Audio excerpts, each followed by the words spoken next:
must be doing well. Stay healthy and safe. And very soon we're going to pass this time.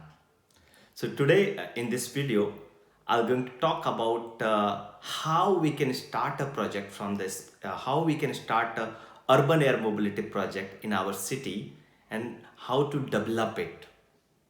So in this video, I'm going to propose 9 steps which any city or any company can follow to develop a full-scale urban air mobility solution.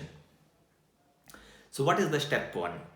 So in step 1, you have to identify your leader, whether you are a big company, whether you are a small company or a startup, you need to identify first. And your leader is your local authority, your city, because they have the capability to bring all the stakeholder on single table. So once your city is ready to lead this urban air mobility project, step 1 is over and now we can move to step 2. In step 2, it is the responsibility of the city to invite all type of different stakeholder, whether it is urban planner, ground mobility, air mobility, regulatory body, or insurance company on a single table or to launch this project or to kick off this urban air mobility project. So once this kickoff has been completed and all the stakeholder has been involved, we can think about going to step 3. In step 3, the city need to identify the most important use case. And as I explained in my last video, it is very important to launch urban air mobility project. We should choose the use cases which comes under the social need. And to start with, city can think about the medical delivery between two hospitals or delivery of blood between blood banks or delivery of sample between pathological labs, because in this way the citizen of your city can also connect. So once use case has been defined, in the step 4, the city in presence of the medical authority, they can share it with all the stakeholders and they have to highlight this use case is not about the business or not about the money. This is about developing the ecosystem, developing the market, or getting the acceptability from the citizen. Step 4 is very important because in this step, you will let all your stakeholders to propose their solution, their technology, what they are capable of. And you need to be very open to listen their option. Components are missing in your ecosystem, which is normal because none of the single company or single city are capable of developing the whole ecosystem because it's very diversified. And for this, you need to be very collaborative, you need to be very open-minded, and you need to invite the companies from the other country or other cities. And even you can also do the partnership with the cities who are already advancing in urban air mobility to define your complete solution needed for your use case, for your city.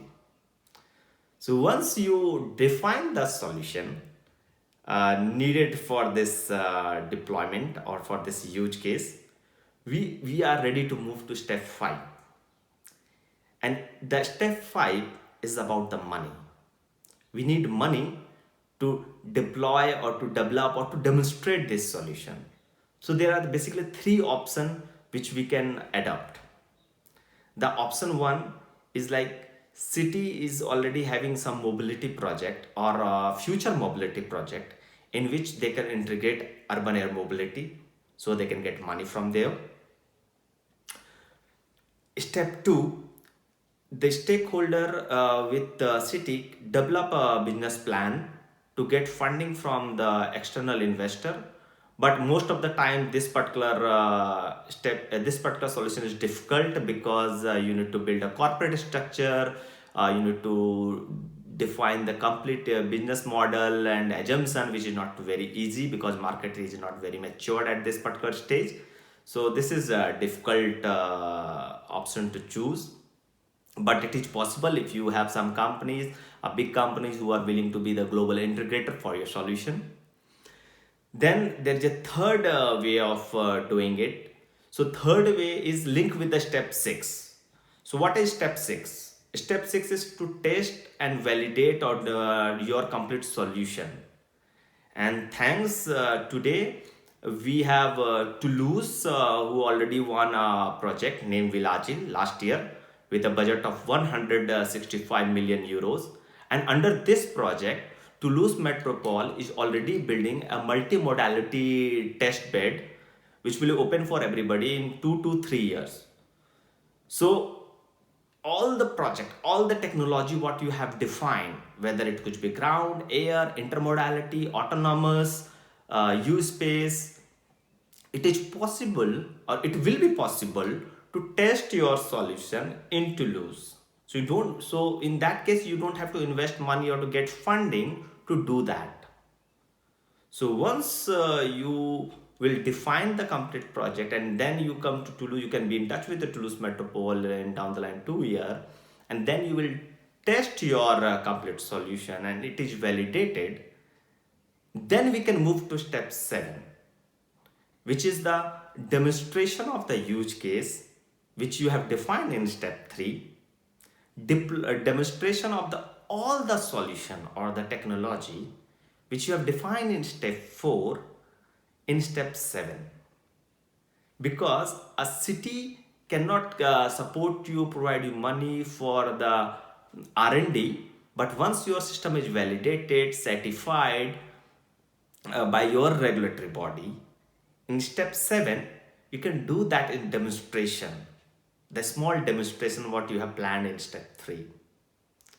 Once it is you have demonstrated and you have checked your complete system and system of system, you can move to step 8, that is slow scale up of your solution for that particular social need use cases. So for a moment, if you did the demonstration between 2 hospitals, now after the demonstration you can connect more hospitals, or you can connect all the pathological lab, or you can connect all the blood bank. So in step 8, in this way, you can develop or deploy the complete UAM solution in your city. Obviously for one use case, that is medical or some social need. But that give you a leverage or benefit that your solution is ready. And in step 9, when your citizens are okay with the drone, people are not scared about the drone, when your technology is matured, when you are when all the system is certified, when you figure it out what is the intermodality, how it will work, then in step 9, slowly you can start using it for other UM application, maybe delivery of post, some supply chain management, or for pizza delivery. So now my request to all the companies who are considering or who are trying to push launch of urban air mobility during this COVID-19 crisis, are you following these steps? If your answer is yes, then it will take time. You cannot launch it during this crisis because we believe we will going to soon pass this crisis. And if your answer is no, I request you should wait, let this crisis pass, and then together we all can build a sustainable urban air mobility solution for our beautiful world. So with this video, you must be having a question regarding what are the key parameters that we need to consider. So for that, you have to wait. I'm going to address this in my next video. Please don't hesitate to put any comment, or if you want me to consider any particular point in my next video. Thank you.